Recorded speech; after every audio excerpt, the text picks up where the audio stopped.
The film begins with a scene in which we see a little girl named Vera in the forest, searching for her dog. Suddenly, she is startled by something. When her mother arrives, Vera is holding her dog, which has been stabbed.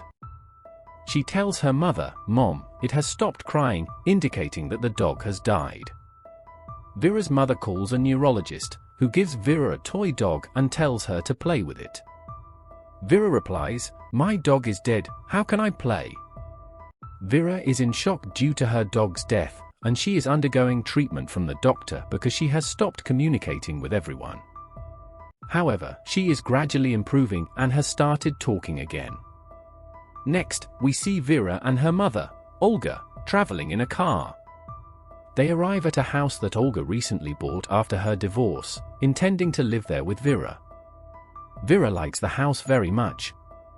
Olga texts her ex-husband, Victor, to inform him that they have moved into a new house they both like and that Vera is also doing well.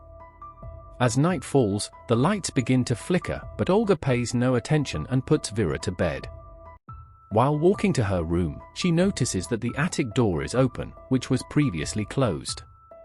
Surprised, she checks the attic and finds it empty except for a box she had not seen before. She opens the box and finds a beard and many small items. Suddenly, she hears a noise from downstairs and assumes Vera has woken up and is coming to her. As she gets up, she feels a shadow pass by her and thinks it's her imagination. The next morning, Olga messages the real estate agency, saying they had claimed the house was empty, but she found a box in the attic containing a diary and some items. Victor arrives to take Vera, as per the court's decision that Vera would stay with her mother on weekdays and with her father on weekends. Vera happily packs her things to go with her father, who had promised to take her horse riding. However, Victor informs her that they will spend some time with his friend first and then go horse riding. Vera gets angry and says she won't go with him and will stay with her mom because she dislikes her father's friend. Olga persuades Vera to go, saying it's just for a while, and she can spend the rest of the day with her dad. After they leave, Olga starts setting up her office but suddenly feels a severe headache, as if the room is changing shape. She gets strange thoughts about the place, but before she can understand, her phone rings, and her headache subsides. The call is from the real estate agency, informing her that the previous owner claimed there was no box in the attic. Olga is puzzled and decides to check the box again. She reads the diary inside and is shocked to discover it belongs to a mad killer who meticulously detailed his murders. Disturbed, Olga decides to get rid of the box and places it outside with the trash.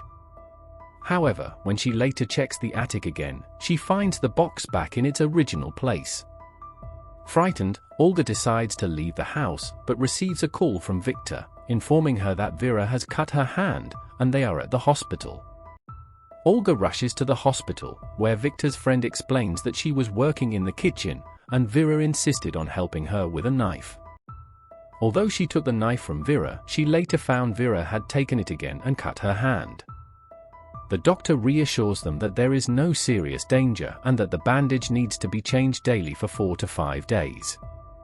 Olga tells Victor and his friend that she will leave because if Vera sees her, she will insist on going with her. She lies, saying she has work to do at the new house, but in reality, she is hiding the truth about the box. Victor's friend invites Olga to stay with them, and she agrees. That evening, Olga questions Vera about why she cut her hand, but Victor interrupts and sends Vera outside. Olga gets angry and argues with Victor, who dismisses her concerns. The next morning, Olga manages to convince Vera to stay with Victor and returns home alone. She calls the doctor to discuss the box. Although skeptical, the doctor helps Olga take the box outside again. However, when they check the attic later, they find the box back in the same place. This time, the doctor reads the diary and realizes the room is very strange. The diary contains names and ages of victims, and Olga searches the names on the internet but finds no news about the murders. The doctor says the detailed timing and descriptions of the murders make it seem real, not just imagination. A pair of earrings is found that looks quite old, and all these things make Olga very upset because she had invested all her savings in the house. She thinks everything has gone to waste and doesn't know what to do. The next day, both of them are looking at the diary, where there is a sketch of a woman who looks quite similar to Olga, but with a scar on her forehead. The doctor says, "I have a friend who is a handwriting expert. She can tell us everything about this diary and whether it was written by the killer." Just then, Victor arrives to drop Vera off at home. When the doctor sees the bandage on Vera's hand, he asks, "What happened to your hand?" Vera replies, "Nothing much, just a small accident," and goes to her room, where Olga puts her to bed. The next morning, Olga finds a strange drawing in Vera's bag, where she has sketched herself cutting her hand, with blood flowing and a knife in her hand. Seeing this, Olga recalls the day their dog died. That day, their dog was hit by a car and was badly injured. Victor brought the dog home to take it to the hospital, but when Olga saw the dog, it had a knife stuck in its belly, which was Vera's doing. When Vera said it has stopped crying, she meant she couldn't bear to see her dog in pain and had killed it to relieve its suffering. Vera was undergoing treatment from the neurologist because of this incident. During a session, the doctor asks Vera, "Do you think your mom and dad were right to take the dog to the hospital? Was what you did right?" Vera replies, "What I did was right. The poor thing was in pain, and mom and dad didn't understand its suffering. I couldn't see it in pain, so I ended its suffering." The doctor then asks, "Why did you cut your hand that day?" Vera replies, "It's all my dad's friend's fault. She doesn't know how to take care of me." Vera had deliberately cut her hand that day to blame Victor's friend because she didn't like her. The next day, Olga and the doctor visit the handwriting expert and give her the killer's diary. After examining everything in the diary, she says, "This diary can be divided into 3 parts. The first 2 parts detail the torture and killing of the victims. The third victim, named Martin, seems to have just been targeted by the killer, as there are no details of his murder. It's possible the killer hasn't killed him yet." Besides these 3 victims, there are hints of a 4th victim, but the killer hasn't clearly mentioned their name or details. The unknown victim is mentioned repeatedly, and it's possible this 4th victim was the first one the killer murdered in childhood, which is why the killer doesn't remember. The expert continues, "The killer seems to be a girl who is very depressed, filled with pain and anger." Hearing this, both Olga and the doctor are shocked. They ask, "What did you say? The killer is a girl?" The expert replies, "Yes, from the handwriting, it's clear that the killer is a girl. Moreover, the way she writes is unique. Usually, we write with our thumb and index finger, but the killer has written with her thumb and middle finger." Hearing all this, Olga becomes very worried and thinks, "What should I do? How can I keep my child in a house where a mad killer lived? And I always feel like the killer is still in the house." The doctor suggests, "Why don't you take her to Victor's house for now, and we'll figure out what to do next. When everything is fine, you can bring her back." The doctor also gives Olga some medicine to help her relax. After taking the medicine, Olga goes to take a bath but hears a noise from her room. When she checks, she sees a shadow. As she runs to catch it, someone hits her hard on the head, and she falls. Hearing the noise, the doctor rushes in and helps her. Olga tells him, "The killer is in the house. I saw her, and she attacked me." But the doctor doesn't see anyone. Just then, they hear someone running in the attic. The doctor thinks it must be the killer and goes to check. In the attic, they find Olga sitting injured, still reading the diary. She tells the doctor, "Look, until now, the diary only mentioned the torture of Martin, but now it says he will die in the next 48 hours. It seems whatever the killer does gets written in this diary automatically. We need to find Martin and save him." Olga shows the doctor the sketch of the woman who looks like her and says, "Look, this woman has a scar on her forehead, just like the one I have now. I don't know what's happening. It seems whatever is written in the diary happens in the present time." The past events written in the diary are happening now and will happen in the future. She pleads with the doctor to believe her and help save Martin. The doctor agrees, and they find Martin's details in the diary, which leads them to a restaurant. When they arrive, they find out the restaurant is still under construction. They ask a woman there about Martin, and she shows them her baby, saying, "This is my son, Martin." According to the diary, Martin should be 32 years old, so they wonder if Martin will die when he turns 32.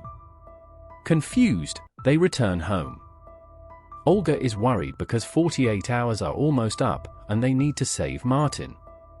Suddenly, she notices that Vera has a bandage on her hand, which prevents her from using her thumb and index finger.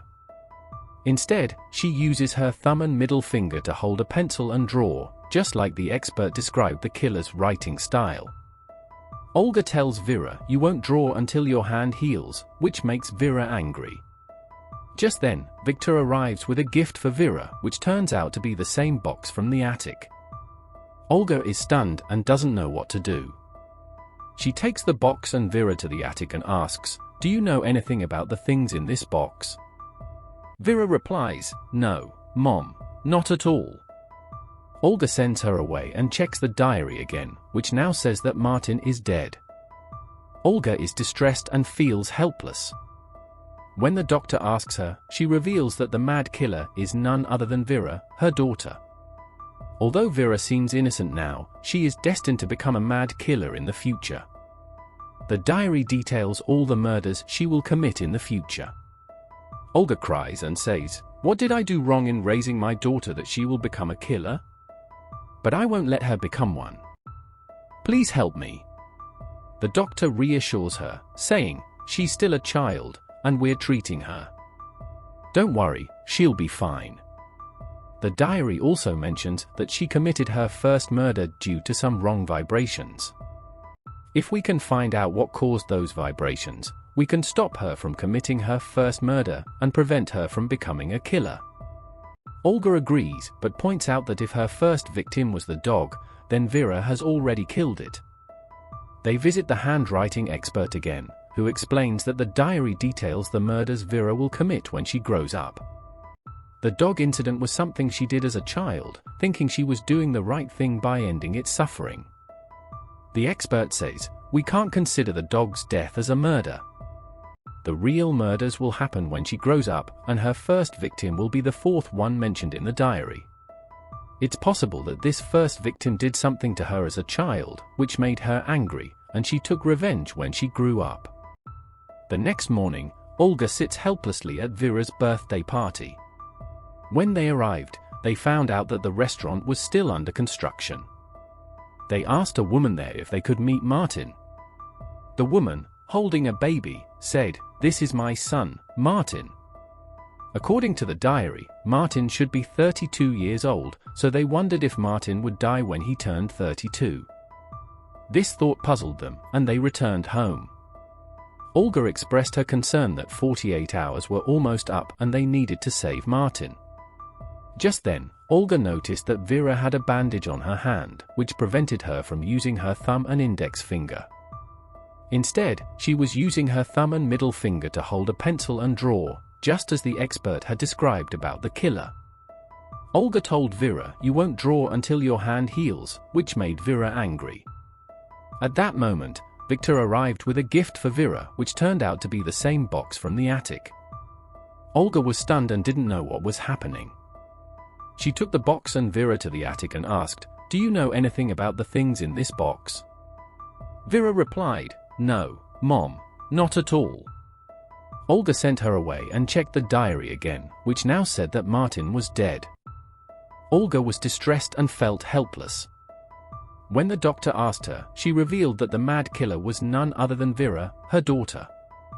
Although Vera seemed innocent now, she was destined to become a mad killer in the future. The diary detailed all the murders she would commit in the future. Olga cried and said, "What did I do wrong in raising my daughter that she will become a killer?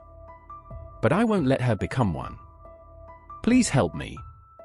The doctor reassured her, saying, "She's still a child, and we're treating her. Don't worry, she'll be fine." The diary also mentioned that she committed her first murder due to some wrong vibrations. If we can find out what caused those vibrations, we can stop her from committing her first murder and prevent her from becoming a killer. Olga agreed, but pointed out that if her first victim was the dog, then Vera had already killed it. They visited the handwriting expert again, who explained that the diary detailed the murders Vera would commit when she grew up. The dog incident was something she did as a child, thinking she was doing the right thing by ending its suffering. The expert said, "We can't consider the dog's death as a murder. The real murders will happen when she grows up, and her first victim will be the fourth one mentioned in the diary. It's possible that this first victim did something to her as a child, which made her angry, and she took revenge when she grew up." The next morning, Olga sat helplessly at Vera's birthday party. Vera was playing comfortably, and Victor gave his friend a pair of earrings as a gift. Olga was shocked because these were the same earrings she had found in the box, the killer's box, which meant that Vera's first victim would be Victor's friend. Olga decided that she would never send Vera to Victor's house again because she wanted to prevent her daughter from becoming a killer. As the weekend ended, Victor repeatedly called Olga to take Vera, but she kept cutting the calls. A few days passed, and Olga wondered if the first victim might not be Victor's friend, but someone else. Thinking about this, she stood by the box in the attic and said, "I know you're here, Vera. Mom wants to help you. Tell me about the vibrations you mentioned in your diary. I want to save you." Olga saw a shadow running and heard a noise from Vera's room. She ran to the room, but the door was closed. Olga knocked on the door, saying, "Are you okay, sweetheart? Open the door." When the door didn't open, Olga ran and broke it open, accidentally hitting Vera, who was also trying to open the door. Vera got hurt and started crying. Olga comforted her, saying, "I'm sorry, sweetheart. It was a mistake. Please forgive me." That night, Olga slept with Vera, worried about how to save her daughter. The next day, Olga didn't send Vera to school and decided to teach her at home. Victor arrived, angry because Olga hadn't sent Vera to his house for the weekend and had been cutting his calls. Seeing the injury on Vera's face, Victor angrily asked, "What are you doing to my daughter?" Seeing them argue, Vera got scared and ran away. Victor left in anger. The doctor arrived and asked why Olga wasn't sending Vera for her sessions. Olga replied, "She doesn't need mental treatment. I'm her mother, I know how to take care of her and prevent her from becoming a killer." The doctor left and Victor returned with the police because Olga had violated the court's order by not sending Vera to his house. With no other option, Olga sent Vera with Victor. That night, while having dinner, Victor's friend told Vera, "We'll go out tomorrow." Vera angrily replied, "No, I won't go anywhere with you because you're my dad's friend, not my mom." Hearing this, Victor got angry and scolded Vera. Vera, in turn, got angry and left. Meanwhile, Olga and the doctor were worried, thinking about what kind of vibration would provoke Vera to commit murder and what event in her life would turn everything upside down. Suddenly, everything started shaking, and they thought it might be an earthquake. Victor's house also started shaking. Victor and his friend ran to Vera's room to take her outside, but she refused to go. After the earthquake stopped, Olga told the doctor, "Could this be the vibration that will turn Vera into a killer?" With this thought, they headed to Victor's house, but a large tree had fallen on the road due to the earthquake, blocking their way. Meanwhile, Victor and his friend were sleeping when Vera quietly entered their room, holding a pair of scissors. She took the earrings that Victor had given to his friend, which explained how the earrings ended up in the box. It seemed like she was going to cut her friend's throat with the scissors, but instead, she cut her hair. Suddenly, Victor's friend woke up in shock and screamed. Victor took Vera outside and scolded her, asking, "What were you doing? Have you gone mad?" He continued to scold her harshly. Vera, crying, sat by the stairs and said, "I want to go to Mom." At that moment, Olga and the doctor arrived. Olga had a key to the house and entered. She heard a noise and found Victor's dead body, realizing that the first murder she had feared had happened. Vera was sitting by the stairs. Victor had been continuously scolding her, and in anger, she pushed him. He was standing at the edge, lost his balance, fell down the stairs, and died. Seeing this, Olga broke down and cried, realizing that this first murder was a trigger. If it happened, more murders would follow, and no one could stop Vera from becoming a killer. The next morning, the ambulance and police arrived. The doctor told Olga that she couldn't take Vera because an investigation was ongoing. When Olga was alone, she took the opportunity to secretly take Vera in the car and drive away. Olga wasn't doing this to save her child, but told Vera, "You pushed your dad down the stairs and killed him. I thought you would become a killer when you grew up, but you have already become one. I don't want you to take any more lives, so I have decided that we both should die." Saying this, Olga sped up the car and deliberately caused an accident, flipping the car over, and the screen went black. In the next scene, we see that Olga survived, but was in very bad condition with many injuries. Vera also survived with fewer injuries. She looked at Olga intensely, as if thinking, "You tried to take my life, I'll settle the score with you." We recall that the handwriting expert had said that Vera's first victim must have done something to provoke her, making her angry and causing her to try to harm them. This awakened the beast inside her, leading her to take revenge and kill her first victim, which then became an addiction, leading her to kill more people as she grew up. We know that although Victor died because of Vera, she didn't intend to kill him, it was an accident. But since Olga tried to take her life, Vera's first intentional murder would be Olga, making her first victim her own mother. The box kept returning to the attic because the earthquake had opened a time travel portal, connecting the past and present. Vera continued to live in the house for many years, committing murders and assaults, all detailed in the diary. This cycle continued, and the box kept returning because of this. After killing her mother, Olga, Vera would become a mad killer, a serial killer who wouldn't spare anyone. With this horrifying ending, the film concludes.